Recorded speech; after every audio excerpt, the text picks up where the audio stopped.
Bueno, en realidad para mí es muy difícil aportar algo a la exposición de los compañeros. En realidad, lo que sí quisiera rescatar es la presentación del análisis de casos desde la bioética personalista. Sinceramente lo desconocía, perdón la ignorancia, lo desconocía y me pareció un aporte interesante, digo, para rescatar, y de hecho te voy a pedir que me lo pases.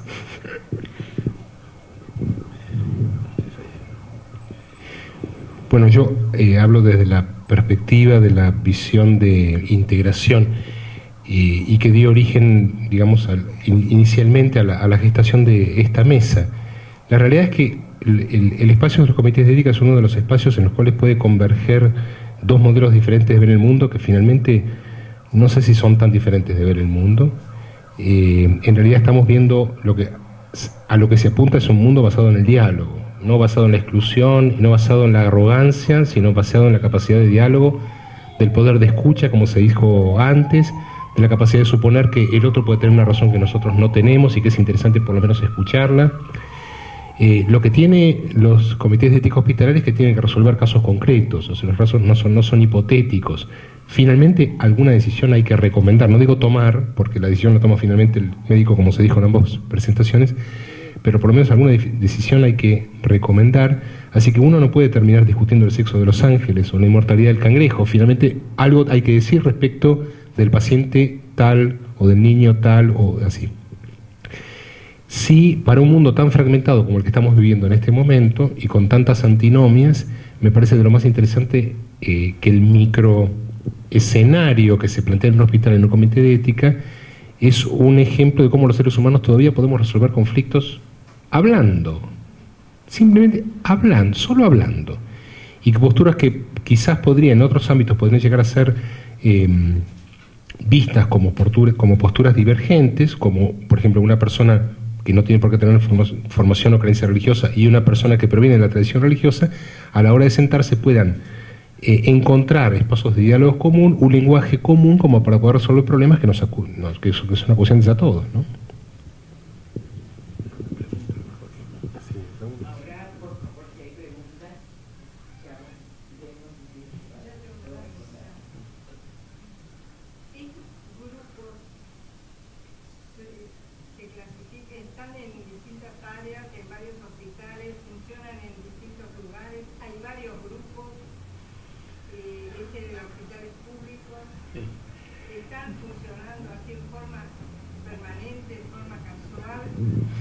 Hay distintas vidas. Los comités de bioética, hubo una ley nacional que hablaban de que todos los hospitales de alta complejidad, para entendernos más o menos que tuvieran por lo menos 200 camas, debían tener un comité de bioética clínica, de bioética de casos.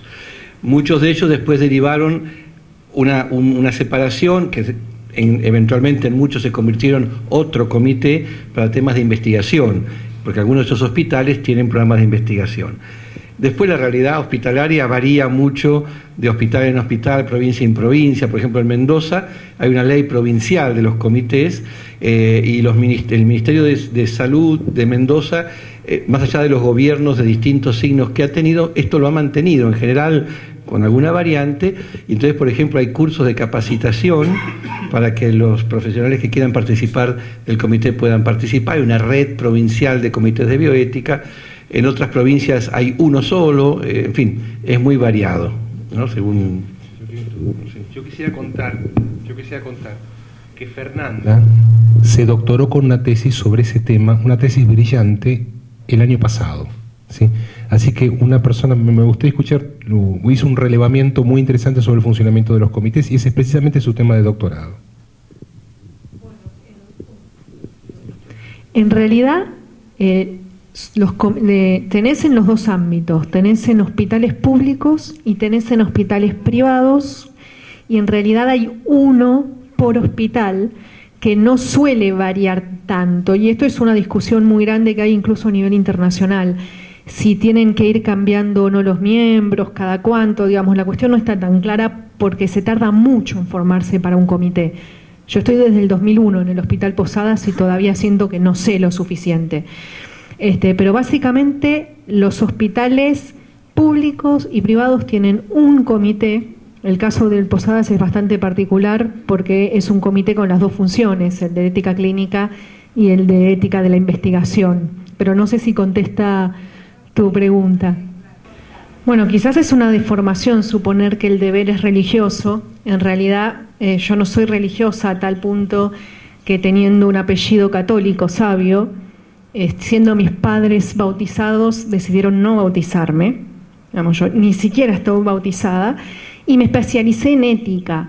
En realidad el deber no necesariamente es una cuestión de la religión, es simplemente una dimensión de la ética, que uno lo puede asociar además a algo religioso, es cierto, pero no es necesariamente así.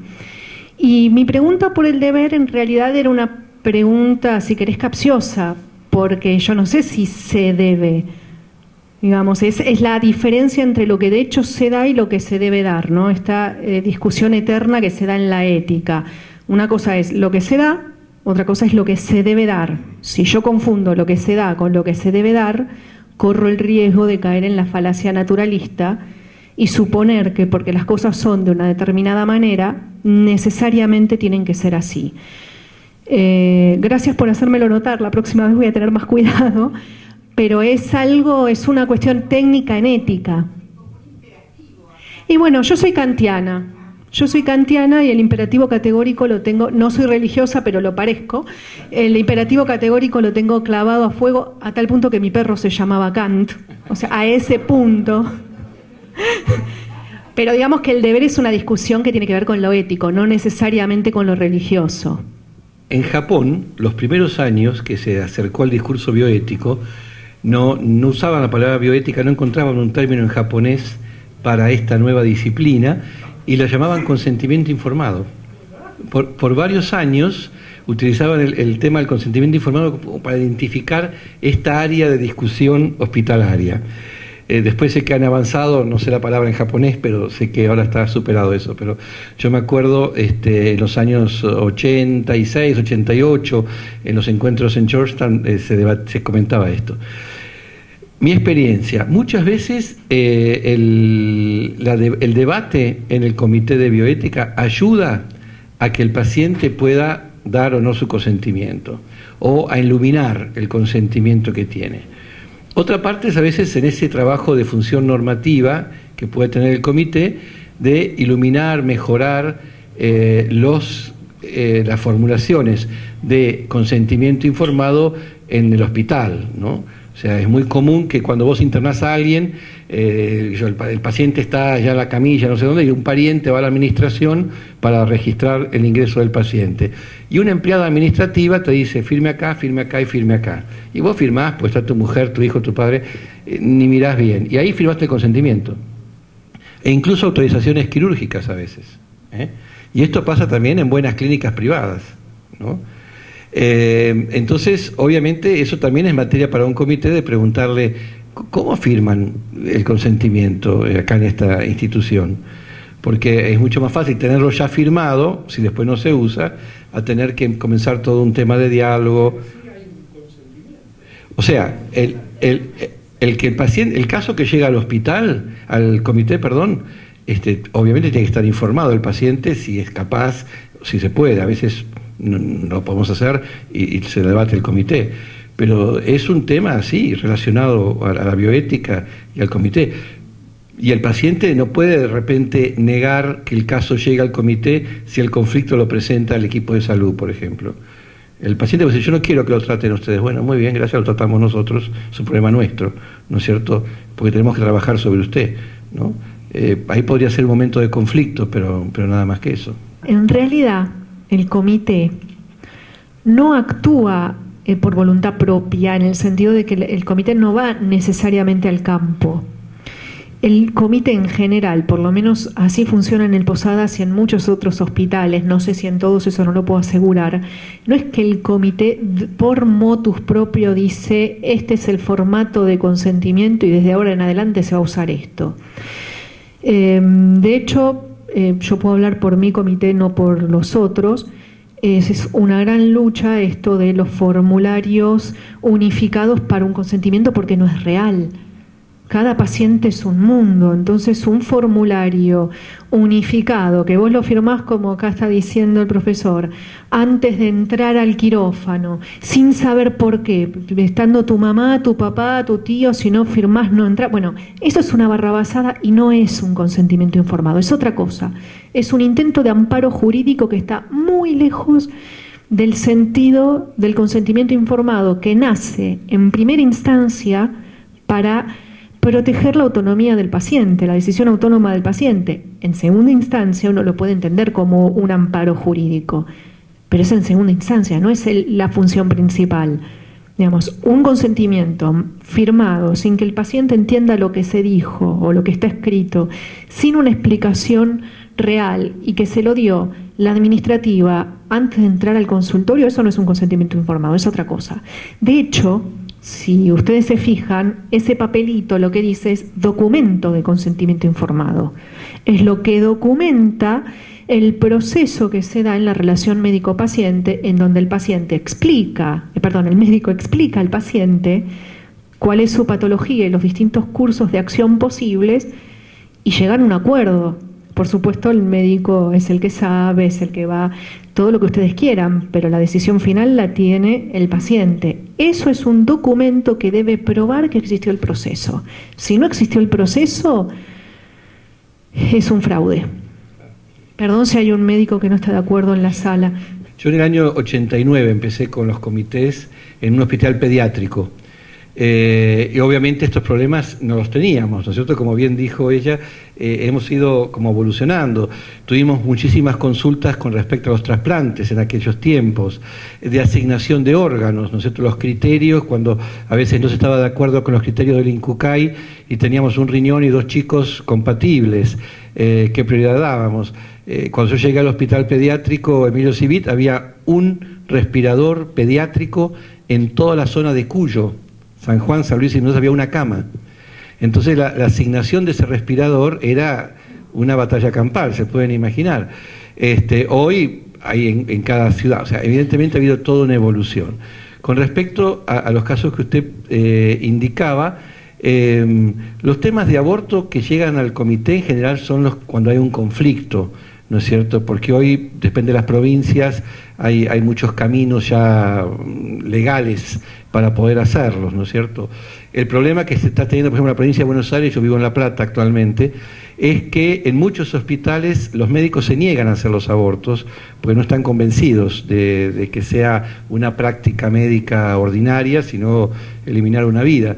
Entonces, bueno, surgió el problema del colectivo, este autobús, no sé, escucharon hablar, el autobús móvil con un equipo de abortos, un equipo, digamos, de profesionales para realizar abortos, que irían a donde lo llaman, no sé, como una especie de quirófano móvil, ¿no es cierto?, con este equipo. Bueno, levantó mucho debate, mucho conflicto. De momento el gobernador Scioli lo suspendió, o sea, pero eso llegó como consulta más de problemática de ética profesional. O sea, yo como médico, ¿elimino esa vida, no la elimino? ¿En qué plan estamos?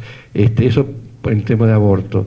El tema de cambio de sexo como tal, o sea, como ahora está la ley de cambio de sexo, vos podés ir a anotarte varón o mujer, ¿no es cierto?, por el tema de género.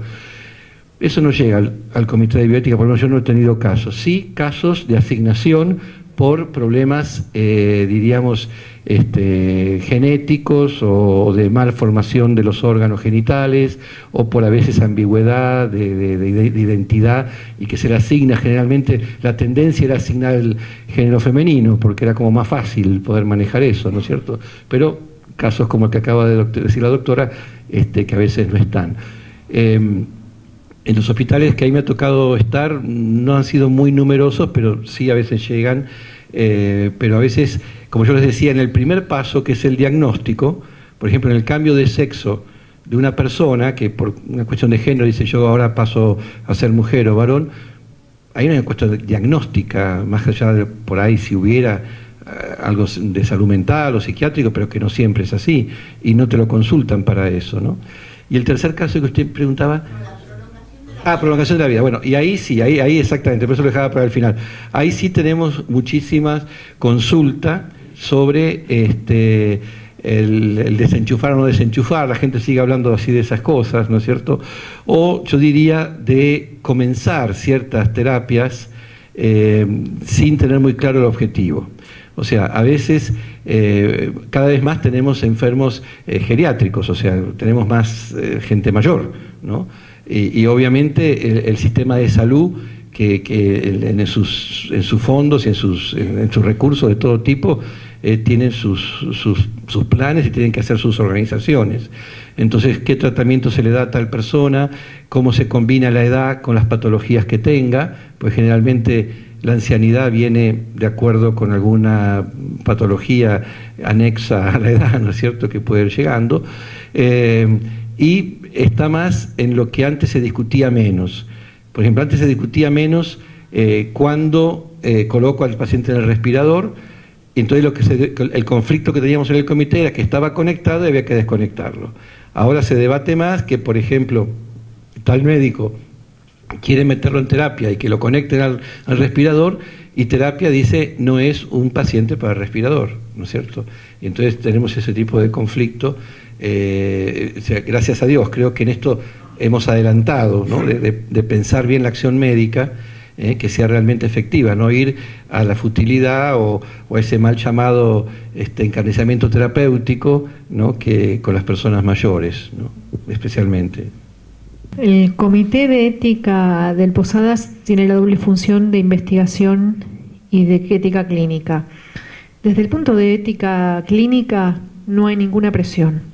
La independencia es absoluta y no hay ningún problema. Desde el punto de vista de la investigación, llevó muchos años que los médicos entendieran que lo que uno evalúa es el protocolo de investigación y no al médico. Había mucha presión de los investigadores, no es que venía la industria farmacéutica. Bueno, tuvimos un problema con una farmacéutica que nunca más presentó protocolos en el hospital porque le dijimos no, hace este cambio, y ellos dijeron no, y dijimos bueno, anda a buscar conejillos de India a otra parte. Pero no hay presiones desde afuera realmente. La independencia, y yo creo que eso debe ser así en casi todos los comités, no me imagino que no.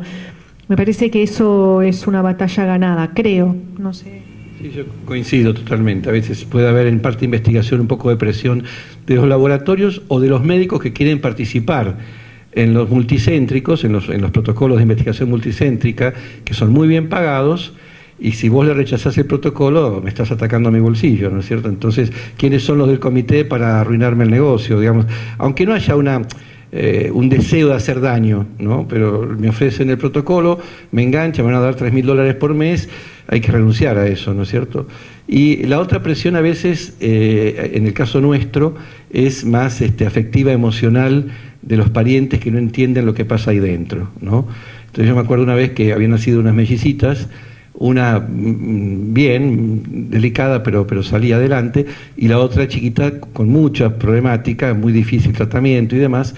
Entonces había algunas dudas de parte de los neonatólogos, nos convocan, y cuando vamos a entrar, la madre, que es una chica de 19 años, me agarra del saco y dice, padre, no deje que me maten a mi hija, ¿no? Entonces yo le dije, stop, no hacemos la reunión, porque esta señora piensa que nos vamos a encerrar ahí en esa sala para ver cómo matar a la hija, no podemos avanzar, ¿no? Entonces yo le dije, miren, vení, vamos a sentarnos, yo te voy a explicar lo que vamos a hablar nosotros acá, y bueno, dedicar 20 minutos, llanto en el medio, traje una médica, traje una enfermera, que le explicaran. Ella entendió que íbamos a evaluar lo grave que estaba su hijita y que íbamos a hacer todo lo posible, no para matarla, sino para salvarla, pero que a lo mejor había que decir, esto no se hace porque era inútil hacerlo, ¿no? Este tipo de presión, entre comillas, a veces emocional, sí aparece. Creo que las preguntas fueron realmente ricas.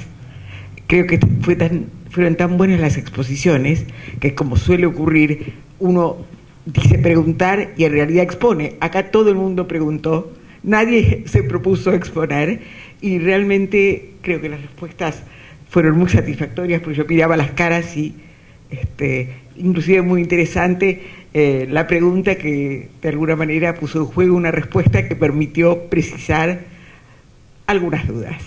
Muchísimas gracias.